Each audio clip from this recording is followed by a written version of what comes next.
The blue and red lights from those two patrol cars lit up every single gas pump at the Texaco station on Highway 37, right there in the heart of Riverside, Missouri. And honestly, it looked like the set of a bad TV cop show. My wife Sarah stood there under those lights holding her crumpled gas receipt in both hands, looking equal parts exhausted and just plain done with humanity, while this woman in a sparkly purple windbreaker kept yelling into her phone so loud you'd swear she was calling in an airstrike. I mean, she actually shouted, "I need backup immediately." We have a fuel thief who just stole $47.83 worth of premium unleaded gasoline so loud 3 truckers abandoned their snacks inside just to watch the drama go down. The 2 officers on the scene barely kept it together. The younger one took one look at Sarah's receipt and started laughing so hard he had to steady himself on the hood of his cruiser. Let me back up a sec, because even now, I have trouble believing this all really happened. My name's Jake Peterson. I run a small landscaping business right here in Riverside. You've probably seen my beat-up old Chevy Silverado around town, the one that sounds like a dying moose when you start it up, but it still hauls mulch like a champ. My wife Sarah, she teaches 3rd grade at Riverside Elementary. She's got the patience of a saint, I swear, because after a full day wrangling a classroom of 8-year-olds, she still manages to put up with me and all my weird ideas. Anyway, this whole circus started on what should have been a regular Tuesday night, just a quick stop to fill up Sarah's Honda before heading over to her sister's place for dinner. Instead, we got caught up in what I'm pretty sure is the dumbest 911 call in Missouri state history, courtesy of a woman named Linda Garrison. Now, if you're local, you probably know her, or at least the type. 52-0 law enforcement training, but tells everyone she's the unofficial sheriff of Riverside County. The actual sheriff's department served her a restraining order last year for calling them too many times about suspicious joggers, if that gives you an idea. She drives this spotless white Lexus SUV bumper sticker on the back says "I brake for no one," which pretty much sums her up. Linda rocks designer sunglasses at 9 p.m. Always carries a clipboard like she's running a covert operation, though nobody's ever figured out what she's actually writing on it. She's got this thing where she inserts herself into literally every situation, always talking about her civic duty. You can spot her a mile away by the way she stomps around in rhinestone sneakers that probably cost more than my monthly groceries. So picture this. Sarah's just finished pumping gas at pump number 4, screwing the cap back on her Honda, when Linda appears, I kid you not, out of nowhere like some retail parking lot demon sent to ruin your night. She positions herself right between Sarah and the driver's door, arms crossed, nose up, and in this voice that sounded like a leaf blower with a cold, she declares, "I've been watching you the entire time, and I know you didn't pay for that gasoline." Now Sarah, bless her, just flashes that calm teacher smile and holds up her receipt, fresh from the pump. Not even a minute ago, time-stamped clear as day. But Linda isn't having it.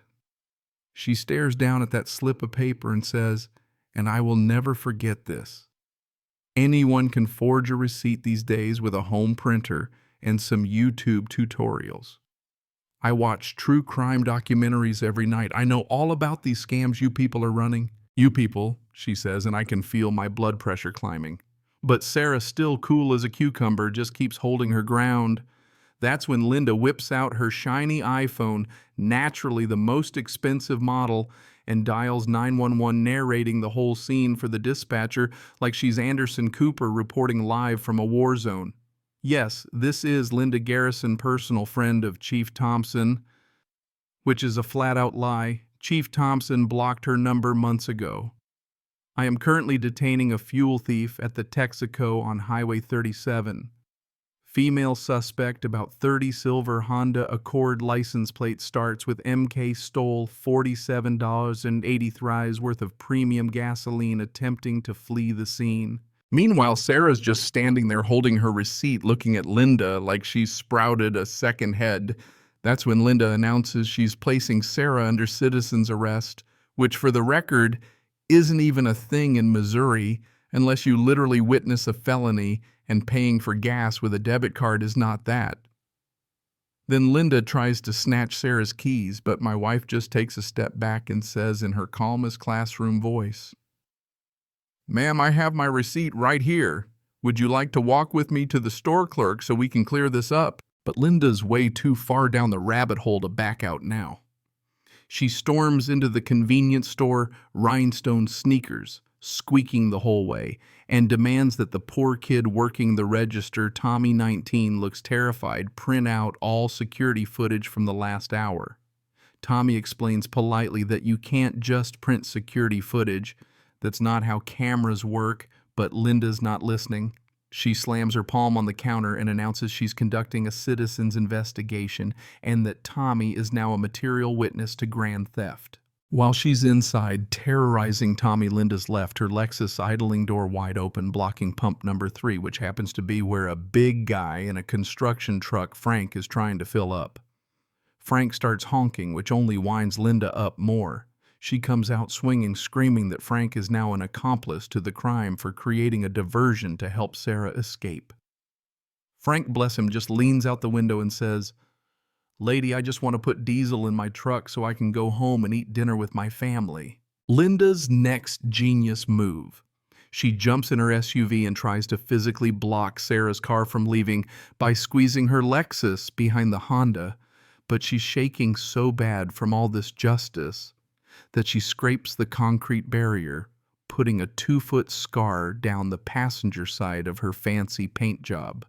She jumps out still yelling and immediately blames Sarah for forcing her to take defensive maneuvers, then calls 911 again to report property damage, which, just to be clear, she caused to her own vehicle. By now, we've got a full-blown audience. The truckers are filming Tommy's come out to watch Frank still trying to get diesel, and there's even an elderly couple who stopped eating their gas station hot dogs to take in the show.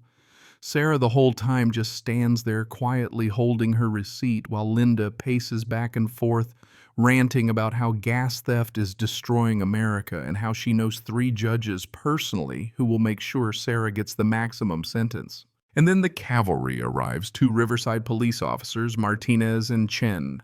Linda rushes at them like they're liberating troops, babbling officers. "Thank God you're here. I've been holding this criminal at bay for 20 minutes.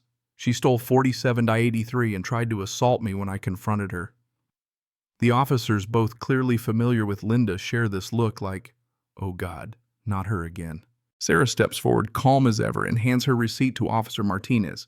He checks it, walks to pump 4, verifies the transaction.